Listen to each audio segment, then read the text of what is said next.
I am the Wizard of Svideo Games, and I bring you High-Res Adventure number 6, The Dark Crystal, based on the House of Svengoolie feature, The Dark Crystal.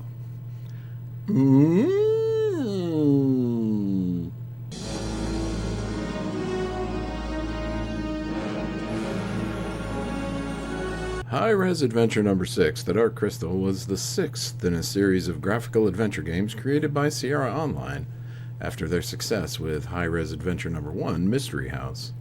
The series was one of the first to introduce graphics to what were traditionally text-based story and adventure games, popularized by Infocom, creators of the Zork series.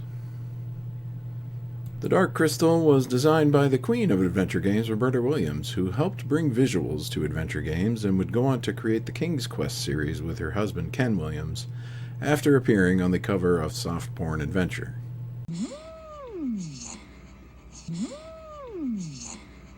Progression through the game is very linear, with no alternate paths or branching storylines based on player decisions.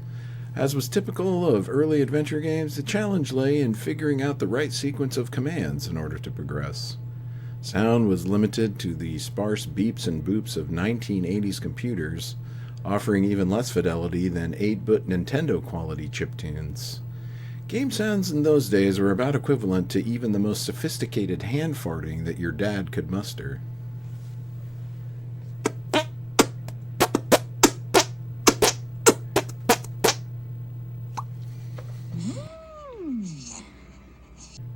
Formal game reviews were few and far between in those days, but I was able to find a review from French publication Micro 7 that Google was able to translate, but in the worst possible way. Even then, the review is little more than a description of gameplay with little opinion other than, quote, "With a graphics above average, this game is accessible to all beginners with a little imagination and a good English dictionary."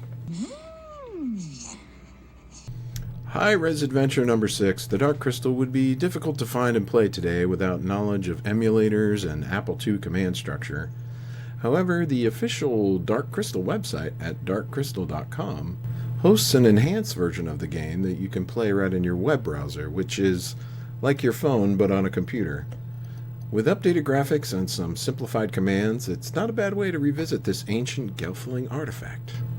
You can also find a lot more information on the site about the making of the Dark Crystal movie and its recent Netflix follow-up. Just try not to stare directly into the crystal. Ah.